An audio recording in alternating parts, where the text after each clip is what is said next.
You often hear about studies of animal intelligence and behavior, but tonight we explore a different question.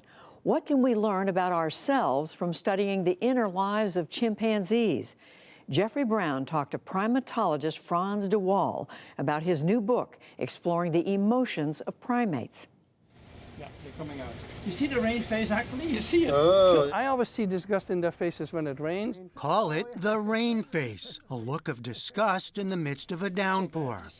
It's an expression of emotional life in animals as well as people, according to primatologist Frans de Waal.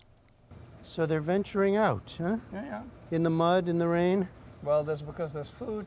We all had our rain faces on during a recent wet visit to the Yerkes National Primate Research Center, part of Emory University outside Atlanta, Georgia, where de Waal has worked for nearly 3 decades.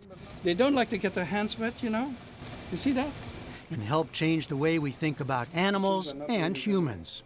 So you don't buy the idea that we could say disgust is only a human emotion? No. I'm not sure that there are any uniquely human emotions. So we may have a wider applicability of these emotions, and they may be more sophisticated, but they're not fundamentally different. I haven't seen anything of a fundamental difference in the emotions. I have known many alpha males in my life, chimpanzee alpha males. De Waal is renowned for his work on animal intelligence, experiments that show the ability to use tools, plan, cooperate, and more. He's the author of a dozen books, the last titled, Are We Smart Enough to Know How Smart Animals Are? Now he's focused on their emotional life. All my work has always dealt with emotions, even though I'm trained as a biologist not to talk explicitly about emotions. Well, why? Well, I was trained by my professors that emotions were taboo as a topic. You could talk about the motivation of animals or the attention to things, but emotions was a sort of taboo topic. The change in thinking over the last 2 decades is reflected in de Waal's new book, Mama's Last Hug. Mama was an elderly chimp nearing death. In 2016, Jan van Hoof, a mentor of de Waal's, who'd spent years studying and bonding with Mama, came to pay a final visit. Mama locks her old friend in her arms, a rare physical display of affection between the species. It's almost as if she's calming him down. I think Jan, who was my professor, so I know him very well, I think he must have hesitated because we never go into a cage with a chimp. That's dangerous. It's just not done. So to go in there, he must have been a bit nervous, and it's almost as if she has sensed that, and she calmed him down instead of him calming her down. What's going on here? De Waal cautions against speaking of Mama's feelings, which he defines as her internal subjective state. But it is possible, he believes, to observe behavior expressing emotions, such as fear, amusement, and empathy. The human studies of empathy started with children, where scientists would ask a family member in the home to cry, and then they would see how very young children respond to them. And very young children who can barely walk, they walk up to this person and touch them and stroke them and try to calm them down. And when I heard about that, I said, well, if that is empathy, then I have plenty of empathy in my chimps, because the chimps do this all the time. Someone has lost a fight, has been screaming, sits in a corner.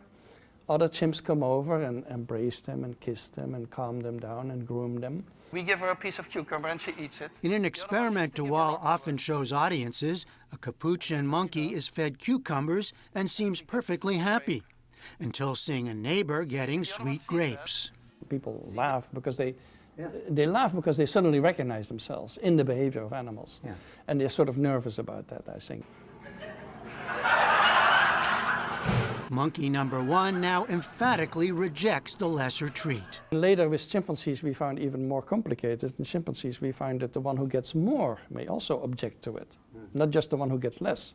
So we reached the conclusion that the sense of fairness of humans and the sense of fairness of chimpanzees is maybe not that different. From his office overlooking the chimps' habitat at Yerkes, de Waal has spent years observing personalities. He knows all the individual tics of each chimp. That's Azalea.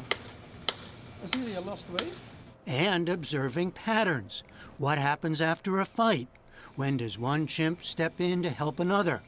What lures them outside on a rainy day or causes them to retreat?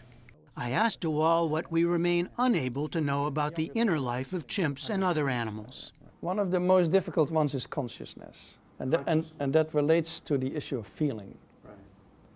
So is it possible that an animal shows all these emotional signs in the face and in the body and in the behavior without associated feelings? Without a conscious, sort of being conscious of the emotions? I think it's very unlikely. I think animals like chimpanzees and dolphins and so on, they must have a level of consciousness. But how do we demonstrate that? That is a big puzzle for science. Are there inevitable ethical issues as we learn more about how closely we are related in our emotional life with animals? It has obvious moral implications. I think if animals are machines without feelings or nothing, we can do whatever we want with them. If they're not machines, as the point I am making and many other scientists are making nowadays, we have to be more careful. We cannot go on treating animals the way we do if we have this new view of animals. And so my work is contributing to this change in moral perspective. For the PBS NewsHour, I'm Jeffrey Brown at the Yerkes National Primate Research Center.